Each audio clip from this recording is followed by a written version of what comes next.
The source close to Watson said the quarterback is solely focused on the upcoming season, but believes he is not against staying in Cleveland beyond 2026. I think that Deshaun Watson cannot wait to get the hell out of Cleveland, and most of the people in the city of Cleveland cannot wait to get rid of Deshaun Watson.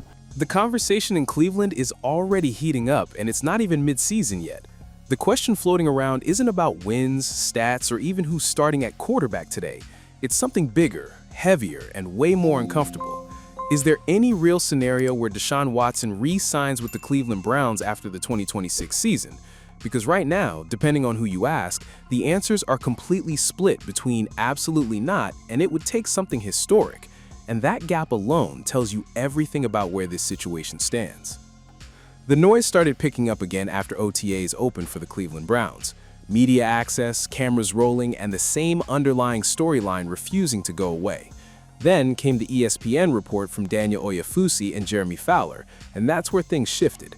A source close to Deshaun Watson suggested something that instantly reignited debate.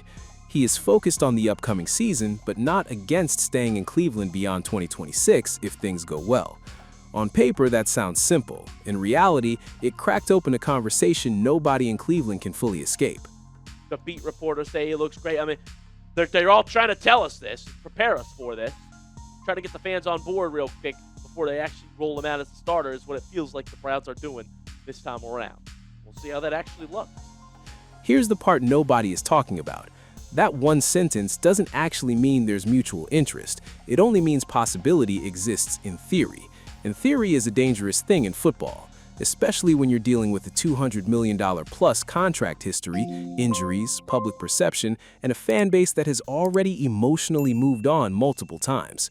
Because in Cleveland, if things go well isn't just about quarterback play, it's about trust, timing, and whether anyone even wants the story to continue.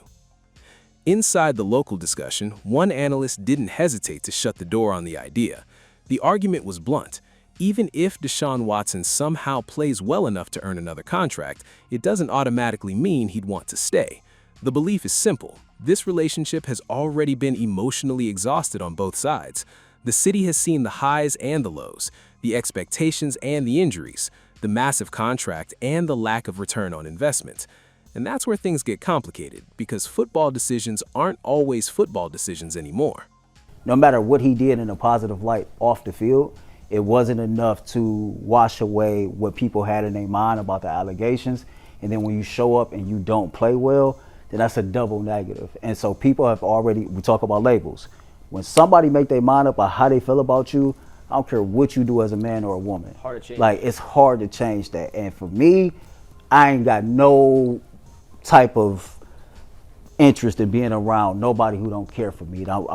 This is where it gets dangerous, when people start confusing contract possibility with relationship repair. Those are not the same thing. Even if Deshaun were to win the starting job in 2026, and even if the Browns reached a respectable win total, there's still the emotional weight that follows every snap he takes in Cleveland. The idea that performance alone could reset everything ignores what has already happened off the field, in the locker room, and in the stands. One analyst made it even more direct. The belief is that Deshaun, regardless of outcome, may simply prefer a fresh start elsewhere. And that changes everything. Because if Cleveland even considers an extension, it would only make sense if no better market exists. And that's a big assumption. In today's NFL, even quarterbacks coming off uneven stretches can find opportunities if the talent flashes again. So the idea that Cleveland would be the only option is far from guaranteed. Maybe he gets a prove-it deal with some guaranteed money from somebody else if he wants to go somewhere else. But I actually think Cleveland would be the only team that would maybe pay him what he wants to come back, because they've already invested the $250 million in the player for a performance that they really haven't got anything out of. The financial side also can't be ignored. The Browns already committed roughly $250 million in guaranteed money at the start of this era. That number isn't just a contract, it's a landmark moment in franchise history, and the return has not matched the investment. That reality shapes every future decision. If Deshaun performs well in 2026, Cleveland faces a strange dilemma: double down on a player they've already heavily invested in, or move on while they still can. At the same time, the emotional environment around Watson in Cleveland has never fully stabilized. Even during public appearances, including NBA games involving the Cleveland Cavaliers, the optics have been difficult to ignore. There was a moment that stuck with people. Watson sitting alone, separated from the usual media clusters, with no one really approaching him.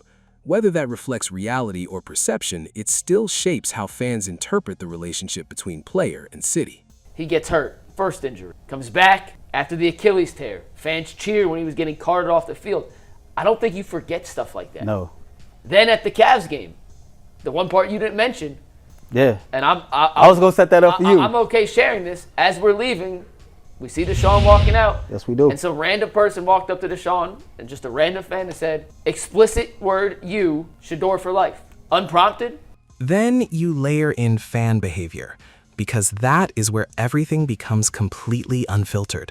There have been cheers during injuries, hostile comments in public settings, and moments where emotions clearly cross the line from criticism to something much deeper. Those moments matter, not because they define everyone in the fan base, but because they define the atmosphere Watson is walking back into every single time he steps into that building. So when you ask whether he would return after 2026, you cannot separate football from environment. You cannot separate contract from culture. And you definitely cannot separate performance from perception. Even if Watson plays well, he is not walking into a neutral situation. He is walking into a city that already made up its mind in multiple directions over multiple years. That is not a small thing to overcome. Here's the part nobody is talking about: leverage. If Watson has a strong 2026 season, Cleveland suddenly faces pressure from both sides. Keep him and risk repeating history, or let him walk and risk watching him succeed somewhere else. But would another team actually offer him a major deal at that stage? Some believe the market would still exist. Others think it would be limited to short-term, prove-it-style offers at best. And that creates a standoff where both sides have very real reasons to walk away from each other quietly. This is where young players usually make a mistake. They assume a strong season automatically resets everything. It does not. The league does not forget context that easily, and neither do fan bases. A good year can change the conversation, but it cannot erase the foundation.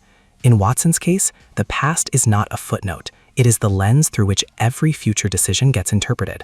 One analyst put it bluntly: unless Watson has an all-time great season in 2026, a long-term extension feels unrealistic. And even then, the assumption is he would explore other options first. Because quarterbacks do not just evaluate contracts, they evaluate situations, stability, and how they are perceived. So when people ask if there is any scenario where Watson re-signs with Cleveland after 2026, the honest answer is not a simple yes or no. It is conditional, fragile, and heavily dependent on factors that go way beyond statistics: health, performance, market options, and whether either side still genuinely sees value in continuing something that has already been through so much pain and disappointment. Because at this point, it's not just about whether it can happen. It's about whether anyone on either side actually wants to go through it again. And that might honestly be the most important question of all.